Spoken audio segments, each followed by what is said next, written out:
Ladies and gentlemen, I think we are going to start. Normally, when we announce the beginning, the doors close, silence. No, just give a few minutes. So I'm going to start the intro just to give a bit of time for everyone. So welcome to the conversation and to Art Basel. It's a pleasure having you today under this very rainy Parisian sky. I am the CEO of ARTE Generali, and in ARTE Generali, we work with data because we are insurer. That's one of the few things, one of the few perversion of insurer, data. And naturally, when AI started, we were very much into it, and we partner with a great startup called Wondeur AI, working out of Toronto in Canada. And those guys were crushing millions of data points in order to really analyze the art market and its dynamic and how artists are progressing sometimes in terms of value or in terms of recognition and so on. So very deep knowledge, in fact, of the dynamic of the art market.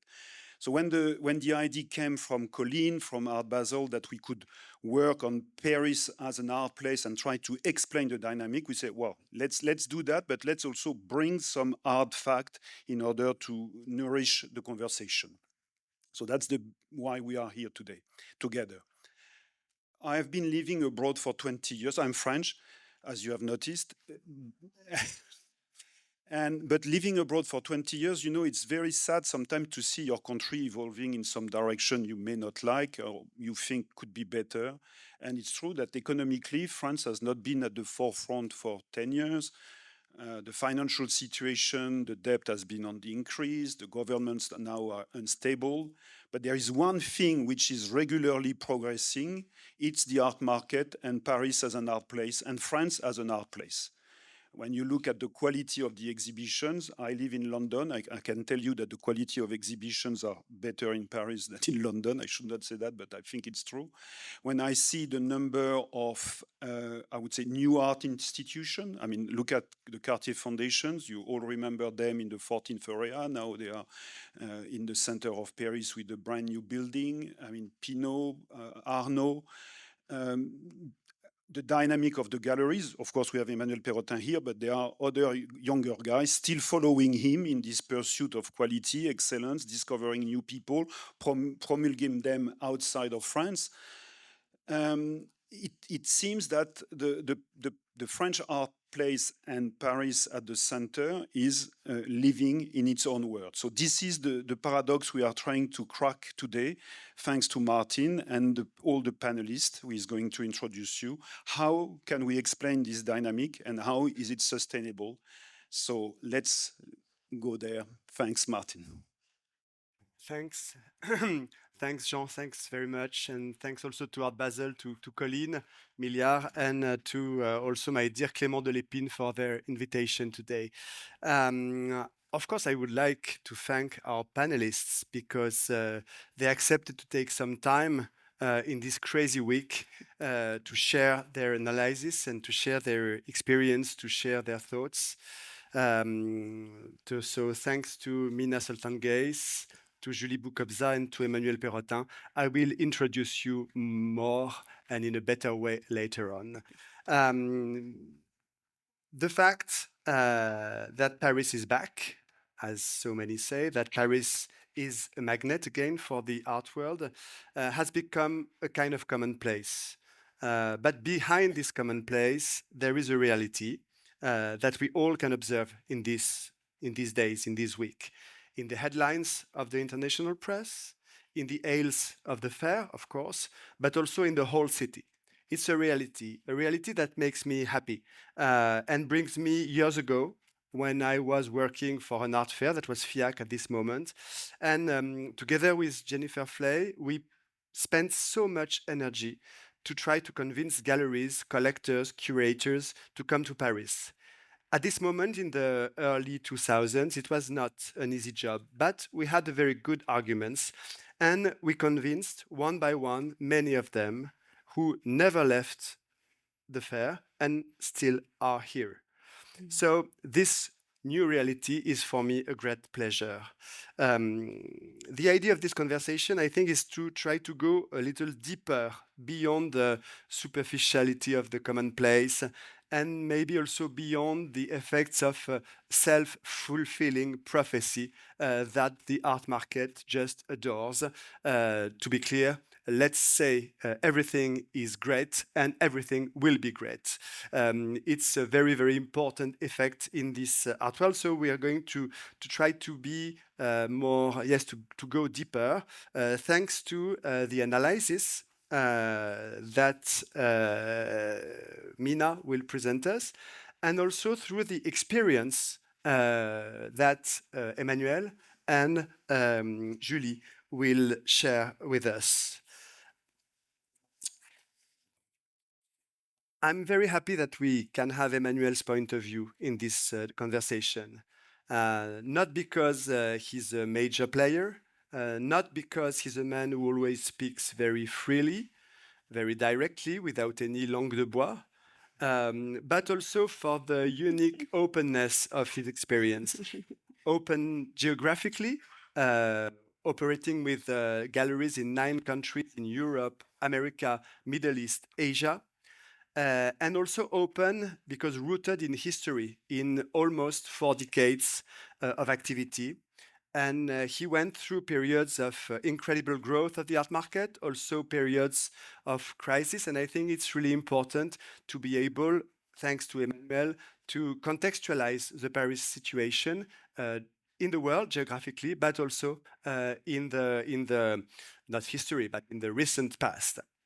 I'm also very happy that we can hear Julie because she's got a fantastic experience. She managed to work simultaneously for one of the most important contemporary art foundations in the world, Luma Foundation. Significantly not in Paris, but in Arles. So maybe we could have changed the title of our panel, Why France Now, rather than why Paris now, because not everything is in Paris now. And at the same time, while working for this very important reality, she also develops and manages a smaller project, very human scale, very precise and targeted, bringing international artists here in Paris and called Pourquoi Paris. Before I now invite Mina to speak, I would like to try, as a very, very brief introduction, to address 3 points that seem to me very important when one considers the strengths of an art situation. I must say that these points are leaving aside the absolutely essential external effects, political, economical, geopolitical effects that are absolutely important, but exogenous to the art system. So let's focus on the art system itself. And I think to define and describe a dynamic and sustainable art situation, you need 3 major things. The first is intensity. Intensity of the artistic and cultural offer, intensity of exhibitions, number, quality, attendance of the exhibitions, as Jean mentioned, but not so in the world of arts, also in the wider field of culture, cinema, bookstores, theater, dance, music, in which Paris is a kind of unique landscape.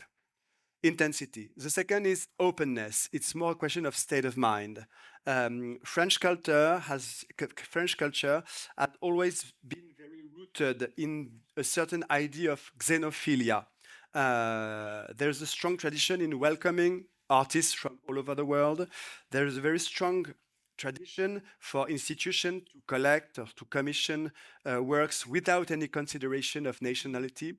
And this second point of openness seems to be also very, very important. And the third one, and maybe the most important for me, because it's the key of sustainability in an art situation, is this idea of balance. Balance between private and public, between market and non-profit, between also big and small, and between intellectual and lifestyle, between serious and futility, because all of this is part of an art situation. this idea of balance is very important because it's the key of the sustainability of the ecosystem. If the art ecosystem is based only on the market, there is a big problem of volatility. It's vulnerable to the slightest change in the general economical context, in the tax system of every country, or also on the fashion trends, because it's also this that makes the appeal of a city. On the other side, if it's based only on institutions and public institutions, there is a real problem of lack of dynamics, of lack of energy and capacity of innovation. So really, you need both. And I would like just to underline the fact that in the last decades, Paris, that was not balanced, is now getting rebalanced in a certain way. Historically, French situation was there was a huge gap between the importance of the public institutions and the shyness of private institutions. In the two last decades, things changed dramatically. I don't think it's now we don't need to recall all of the big players, but also smaller players in Paris and all over France, especially in the south, from Arles up to Monaco and the Italian border. Balance between market and non-profit. Same historical gap in Paris since the 60s between the importance of the institutions and the relative weakness of the art market. In the last 2 decades, once again, strengths of the auction houses, number of galleries, attraction of the big players, vitality of the galleries on every level of the market, not speaking about the role of the art fairs. I'm sure these ideas of balance, openness, and density, we will find them some way in Mina's analysis. And I'm going to introduce you Mina. She's a computer scientist. She's a former researcher at MIT Media Lab, and she has led AI research in industry and academia. And she's currently the chief innovation officer at Wondeur AI. In 2023, with ARTE Generali, Wondeur published a report on the French art scene with the economist Nathalie Moureau. And for our talk today, Mina decided to dig a little deeper into some of these past findings about the French ecosystem. Mina, I'm happy to invite you to speak now. Thank you so much. It's a pleasure to be here, and thank you for the opening, because some of the themes you mentioned we're going to see through the slides and some of the analysis that we've done today. Because when we think about Paris art ecosystem, similar to any art ecosystem, it's not a fixed structure. It's rather a living network. Museums, art galleries, and artists, they all influence one another and evolve the career of artists as they go through time. So to understand the dynamics that takes place in this ecosystem and to see how these artists evolve over time and go through these cities and institutions around the world, at Wondeur, we have mapped this network, this underlying network. We've done so through the actions of around 35,000 art players, key market players in the art ecosystem, including galleries, museums, and so on and so forth, for over 150 years. And we've done so at scale globally. We also analyze millions of transactions at the dealer, asking prices, and auction transactions as well. And all this data together is the backbone of the research that we've done today and what you're going to see. And what you see on the screen is just a snapshot of that data, just to visualize what it would be. It's just a small fraction of that data that we have to rebuild or reconstruct this underlying network.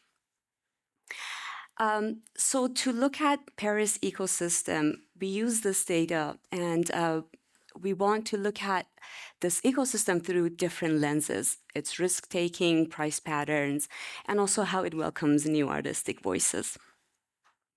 So we mainly looked at artists who have been showing in Paris over the past 5 years, so recently. And we asked ourselves a very simple but fundamental question: who are these artists, and what story do they reveal about Paris and French art ecosystem? So that's where we start. Over the past 5 years, around 9,000 artists have been shown in Paris. And of those, 70% are mainly emerging, underrepresented, and mid-career artists. And 30% are star and celebrated names that you would see. So this simple breakdown itself tells us a significant story about Paris and its risk-taking. It tells us that Paris opens up space for artists who are building their visibility, and it's not all about those who are already established.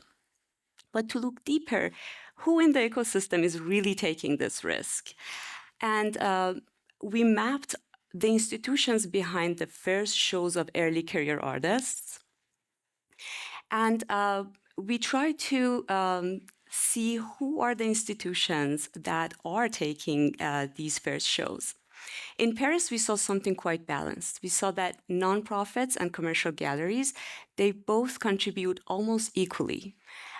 Just to put it in the context, in Berlin, for example, the risk that they take on early career artists tends to be more on the nonprofits. And in London, it's shifted more towards the commercial galleries who are taking that leap with the early career artists. And to even zoom in more into the nonprofit section, let me see if you see the correct slide. So if we zoom into the nonprofit sector, museums in Paris account for 30% of the first shows of these early career artists. So this museum-rich environment in Paris is actively participating in supporting the innovation and bringing in early career artists as well. And the share that we see is similar from the data to what we see in New York and LA as well. So now let's see how this risk-taking behavior and dynamics that we see shows itself in pricing and translates into pricing. When people speak about pricing or art market, they almost often refer to the transactions in the auction because it's available publicly and it's easy to track. But we can agree that it's just a part of the story, and the day-to-day of the market, what happens at the dealers and galleries, remains less visible. And that's why at Wondeur we try to bridge this gap. And we try to we have built AI pricing tools that sheds light into this part of the market and how price behaves in the dealer market as well. So in a sense, to study the ecosystem of Paris and other major European hubs, we've used these AI models to estimate a representative price range for the artists who are showing in these hubs. And then when we compare artists showing in Paris versus the other two hubs, we see something very interesting. We see that the price patterns are almost very similar. In a sense, the distribution of the prices for these artists are following the same structure. And for each given price range, there is a proportionally similar number of artists who are available. So in New York, in Paris, or in Berlin, you're going to see the proportionally similar artists available in any given price range that you see. However, these artists are quite different from one another. Say, if we take the artists who are in Paris versus those who are showing in London, there's only about 20% overlap between these artists. And they are mainly star and established artists. So the remaining, the early career or mid-career artists and emerging artists, those are quite distinct between these hubs. And that brings us to the next question, that who are these artists? Where are they coming from? And to flip this question or ask it differently, how open each of these cities are to bringing artists from elsewhere. As Martin mentioned, in our previous work with Nathalie Moreau and ARTE Generali, we have found that France tends to be more connected to artists coming from other art scenes. And we wanted to revisit this question a little bit more for Paris and study Paris's openness as well. What we found was actually quite striking. In Paris, about 1 in 3 artists who are currently showing, they are exhibiting in France for the first time. So 1 in 3 artists. And that is a higher share that we see compared to the other hubs as well. So this finding alone tells us some part of the story about the openness of Paris. Now, we hear often that Paris is where it's at, right? But does the data support this? To take it a little bit further, we even looked at the bigger European picture. We looked at artists who've never shown in Europe, to be more precise, UK, Germany, and France before.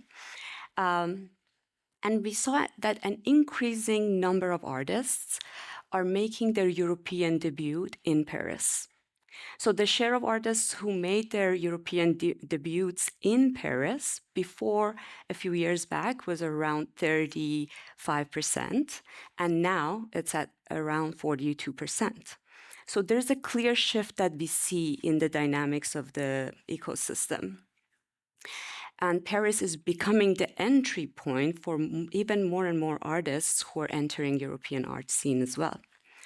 So when we take this together with the findings that we showed earlier, the similarity in the pricing patterns in these hubs, the risk-taking behavior and the ecosystem that takes that risk in Paris, and the openness to distinct new artistic voices who are entering the art scene, all of these together are basically playing a role into this momentum that we see for Paris.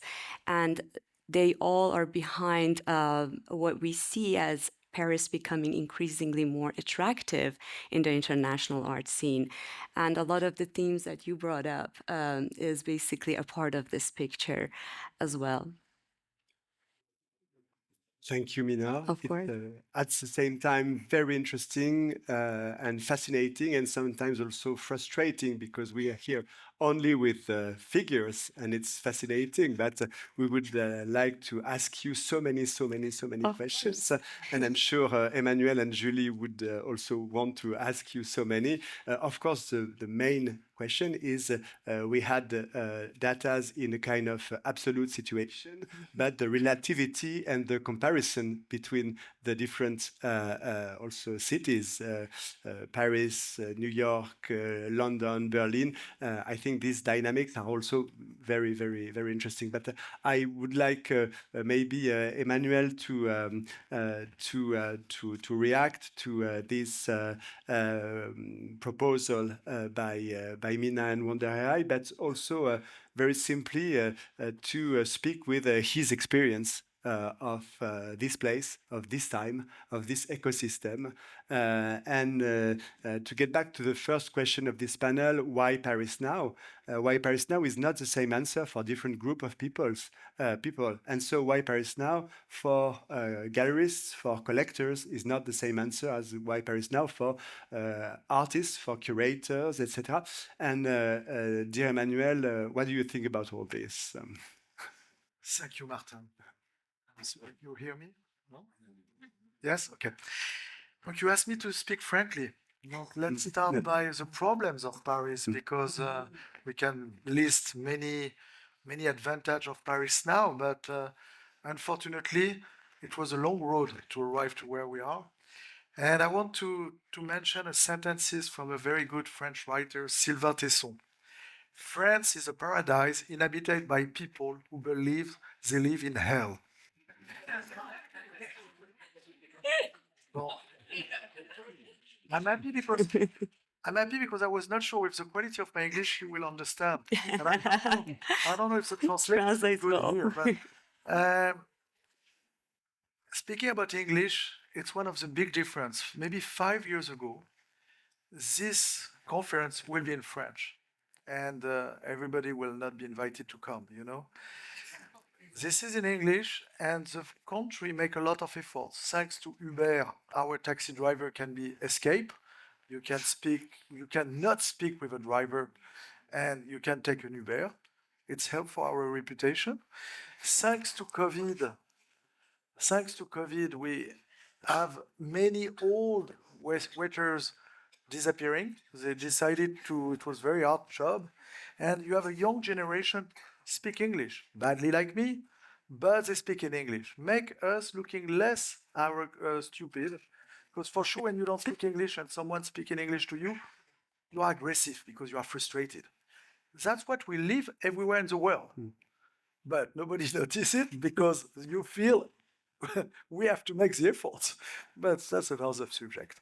It's a very important subject. It's a very important subject because we're laughing of the French people, but we have the same problem. When I said Bovary to a taxi driver, Bovary, you know, for hours, for years and years, they look at me like I'm speaking Chinese. Don't get the problem.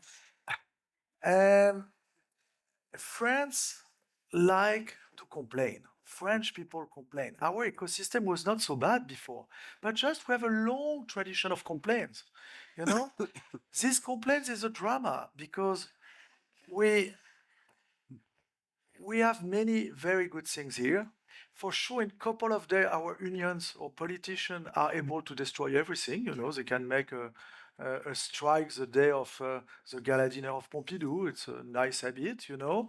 You was talking about the problem of the Louvre. Yes, union said they don't have enough guards, but in the same time they said they cannot do anything because they have to protect the public. Donc, what will be the change if we have more guards, you know? But they take the occasion to say they more. They need more. They need more like French people. The French country, you know, die of that. We have great museum. We have fantastic museum, but years after years, they was asking more people, more people. Pompidou, 2,200 people working in Pompidou, including the service at the Georges restaurant. But 2,200 people, it's a little bit crazy, no? And arrives the moment of an exhibition, and you don't have money for creation. You have money. They do their maximum. Huh? They are super fantastic. Martin was working in Pompidou, but thanks to the new president. I worked there before I started to try to speak English. Yes. And thanks to the new president, the new is not so new anymore, but Laurent Lebon, we know these numbers. These numbers was hired because all the system, you know, in France want to keep that secret because it's the same as the culture ministry, it's the same everywhere. And unfortunately, when arrives the moment to organize exhibition, they ask to gallery to pay them. They are embarrassing to do it, but they're asking. And majority of the gallery on the ecosystem don't have enough money, donc we give majority of the show to foreign artists. The quality of this country is you are absolutely true, is we welcome everybody from the world, but sometimes it makes the country very weak because by the fact to promote it all around the world, sometimes we look less strong for the national artist. Don't take my placement on the extreme right for my comments. It's a coincidence, and but it's important to talk about that. It's the French artists are stronger and stronger all around the world, but like always, when they was not so good all around the world, we was talking about that on our newspaper every day. Now we have many artists very successful. We never talk about their success. It's a French paradox, you know. View from outside, every time you have the feeling Paris is in fire with the contest and things like that. When you have the pleasure to be in Paris during one of these contests, you realize the map on CNN are a little bit exaggerate, you know, with big fires everywhere. But let's try to talk. I have some note to talk about the advantage.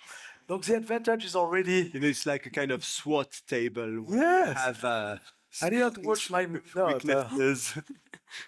Okay. No, for sure, the private activities change a lot. The ecosystem of gallery changed a lot because after the Second World War, it was really, you know, the entire world want to see French people collapse. And for sure, French galleries was not speaking in English. They was arrogant. They was thinking Paris is the center of the world, and step by step, everything go out Paris. But finally, many things come back, and our private institution, all this foundation open, help a lot to create a new image, and it's impressive. Honestly, I don't know any city with these numbers of institution. And also the beauty is you can go by bike from one to the other. You can walk. Paris is so nice to work. We have the fantastic numbers of palace and good hotel, make a huge difference with Basel. Sorry, Basel, but we have to be honest. Basel is a nightmare for their hotel, for their restaurant. Talking about aggressivity with other nationality, when you are French in Swiss Germany, you feel you have a problem. And yes, Basel is a beautiful city. It's a fantastic art fair.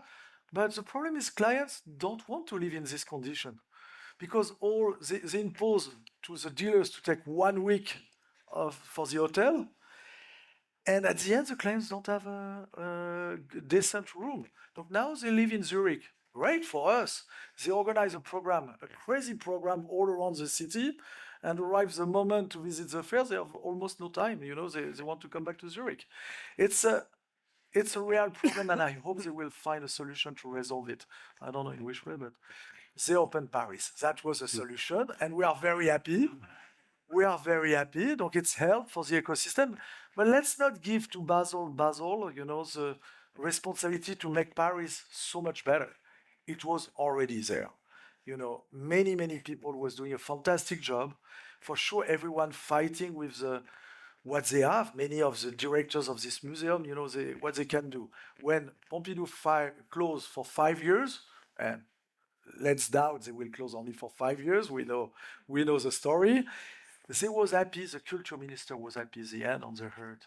We will fire nobody. Wow, it was the best occasion. It was the unique opportunity.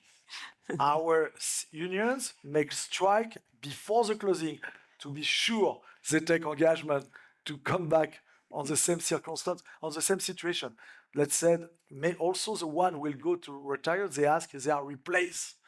I don't know if you like it, Frank. It's direct. It's Yes, it's very direct. And well, I said that usually. It's not something new in my mouth, you know. But it's. Alors, for sure, the quality of the hotel help a lot. The quality of the restaurants, the quality of life, all these are fantastic. Sorry for the weather. I can make an official apologize, but it's like that. It's October, and. We have, honestly, we have a crazy number of good gallery, and yes, they introduce many artists in first. We take more risk, also maybe because our expenses are a little bit more reasonable to other capital. Paris have the same advantage to London, is we are a centralized country. Donc you have almost everything, and that's why it's difficult in Italy to have a good art fair or Spain or things like that. It's because it's very competitive. Well, for us, it's easy. Everything is in Paris, you know. Almost. The train system, almost, no, but for sure, we have a lot of things all around the French country, but you can have everything in Paris. Fantastic museum, fantastic cinema, theater, opera, but also a train system makes us very central. It's very easy to come here from all over Europe, and you like to stay.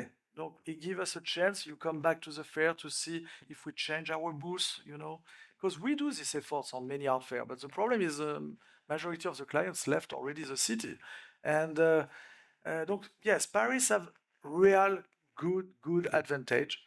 And we are so happy because when I started my career, trust me, we was embarrassing to be French, you know, and it's much better. But now, Emmanuel, maybe a more direct question.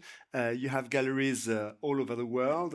We all know that the years 2024, 2025 are very interesting, but not that easy periods for the art situation and the art market.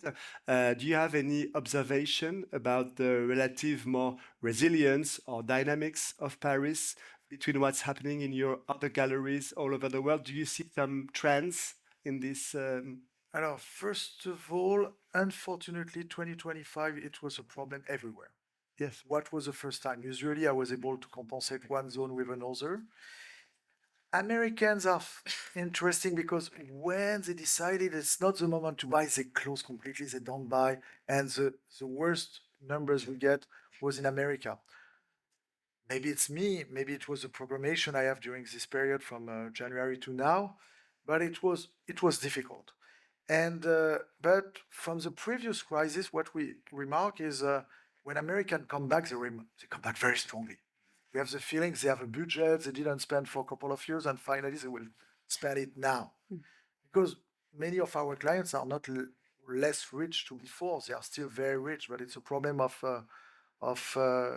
let's say trust, on all this and desire, and also maybe the entire world was maybe criticize our rich people to do things eccentric, or if the pyramid of the price going very high, sorry, I have to do like that. If the pyramid will go very, very high for the price, and all the anomaly on the top, they are very important, because the more the pyramid go up, more the base is large. And we made a mistake to criticize Jeff Koons and his friends, because they are very important. They are very important because each, step are so important, because certainly is it for sure the generation of artists was able to live without to work for a school, to work for another job. A big numbers of artists are able, for sure. Still, many of them cannot, and but it was never these numbers of artists showing a purchase and able to survive. And it's a beauty, because more you reduce the base of the pyramid, more the diversity of the artist can be showing and sell. We don't. Sometimes it's sad to refuse the. These prices are very high because many people want the same things at the same time. And if these people have a lot of money, nothing makes them stupid to buy it very expensive. If for me, 100,000 looks some money, from some of our clients, it looks very the low price. And it's good, it's nice, and that's the way to make them spending their money. And if we criticize them, if we caricature all this market, we make them feeling, oh yes, maybe I'm stupid, and they don't buy. And if they don't buy, all the rest of the pyramid going down. Okay, we have to think about it. Thank you, Emmanuel, and I'm happy you just skipped from the collectors also a little bit to the artists themselves, because speaking about why Paris now, the question would be also why Paris now for the artists, for the curators. Speaking with Julie in the last days and weeks, we were amazed by the fact that almost every week, or not every day, but almost every week, we know that some artist is leaving Berlin or the United States or London to settle and to move to Paris. So why Paris now? Or Julie, pourquoi Paris? So it's going to be very hard to speak after my French humorist on my far right. Thank you for inviting me. I was trying to think on the point of the artist, because I work mostly with them at Luma, Arles, and also for my specific project called Pourquoi Paris. So I've been welcoming, actually, I was thinking while we spoke, around 80 artists in Arles for the past 8 years. Not only artists, but also writers, philosophers, dancers, musicians. We are interested in all kinds of practices at Luma, and I think it's very important also speaking about the dynamic of Paris right now. On my way here, I saw Leo Scarax walking, so that's for me the magic of Paris. That kind of moments, and the strolls, as you said, that for me are very important. Like, there's not a stroll in Paris that didn't help any heartbreaks. So the artists that I thought about who moved here are actually not so many in the past few years. Here's a small list. Cecil B. Evans, Yuri Patterson, Adam Linder, Shahryar Nashat, Philip Timichel, Will Benedict, Thomas Yeppe, Iman Issa, Graham Hamilton, Gerard and Kelly, Jill Muledy, Emma Stern, Kapwani Kiwanga, Monica Narula from Rax Media Collective, Elizabeth Payton, Dominic White, Maria Sabi, Zhuxiang Peng, and I can announce now Erika Verzuti, with whom I'm doing a project right now. So that's the list. Do you want to complete it, Emmanuel? More international artists that moved here recently? I was sleeping. Oh my God, French man, we cannot do anything. No, Ivan Argot, but it's so many. It's so Ivan many Argot, artists. yes. Johan Kreter, you have many French artists, but it was always the case. It's not something new. No, I know, It but was recently always there's a lot. welcoming Yeah. them. And some of them was pretending to living in France just to get the Biennale, the French pavilion of the Biennale, and they was not living in France. But mostly let's not artists name him. that are mid-career, because I think it's still very difficult for the French art scene. It's like, I was talking to a French young artist in her 30s, Lucia Carlier, and I asked her how she described it, and she said it's dynamic but precarious. So finding a studio in Paris right now is very difficult, intramuros especially. If you want to do studio visit, it takes you an hour to go there. Stay there for 2 hours. And But 1 come hour back. is in Paris. It's you are almost in the center of London, no? Exactly. Don't forget that Paris is very small. Donc, No, but I mean, you a know, lot the of the suburb studios are... is the same of London, no? Voilà, so that's the... We are 19 times smaller to Berlin or something like that, you know. Donc it's Yes, and it's true that yeah. it's now. That's one of the advantages of Paris. You can walk from one gallery to another. In Berlin, my God.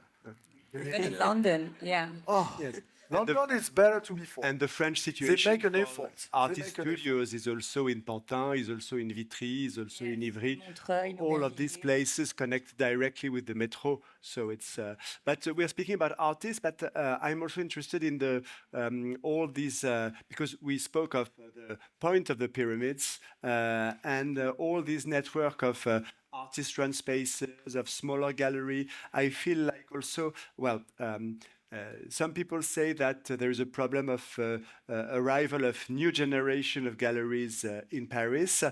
I don't think so. It seems that so many artists run space or younger galleries are Yes. flowering now.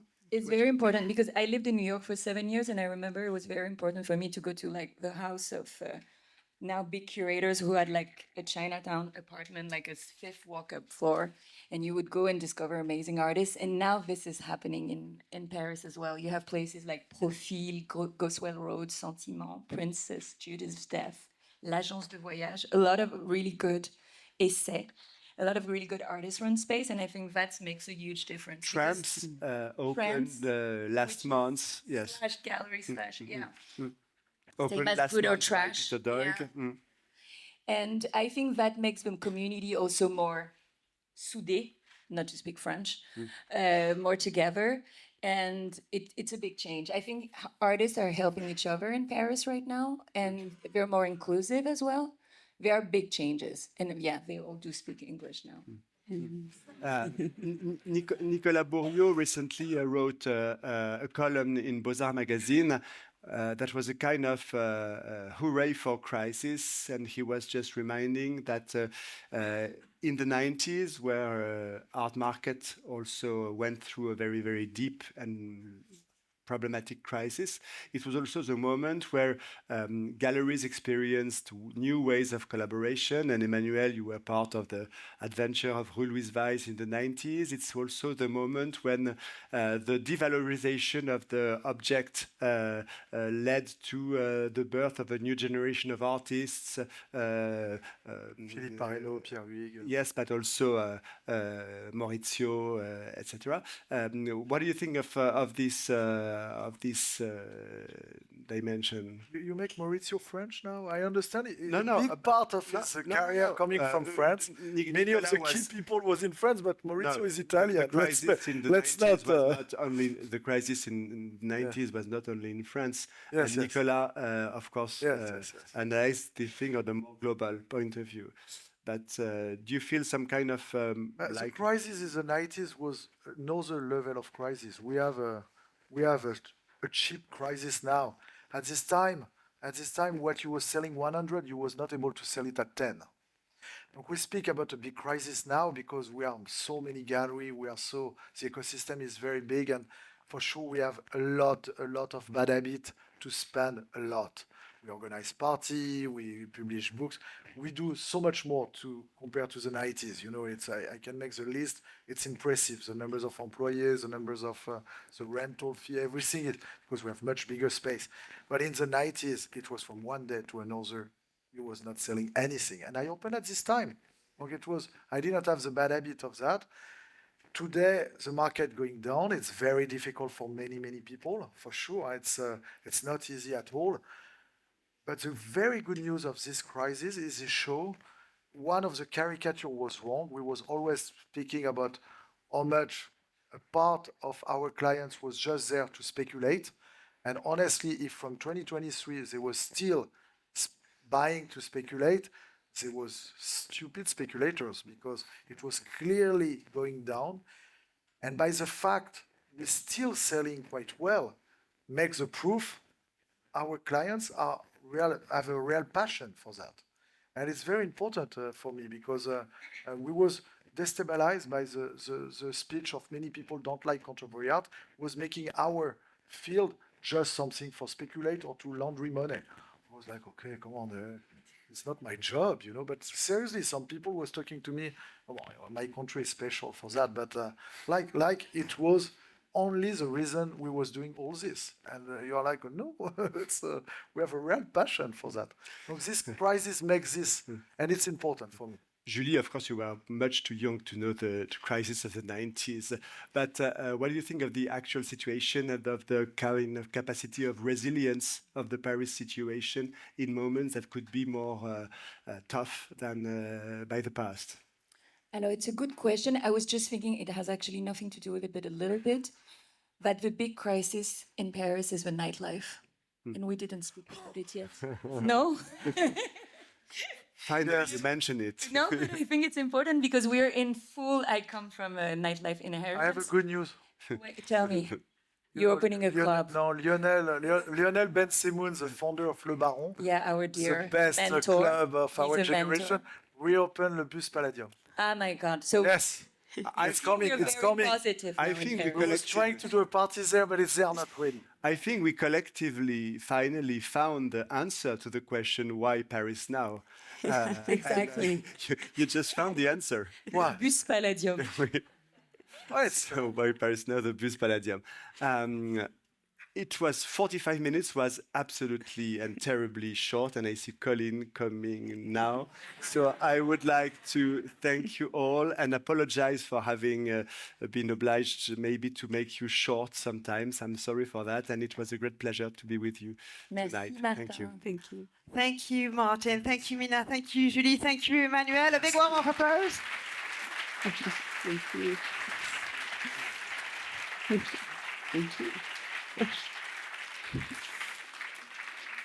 You were just getting started, really. We could have left you go on. It was fascinating and obviously the beginning of more conversations to come. So thank you again. And thank you all of you for being here. It's extraordinary to see so many of you coming. We're very grateful for your presence.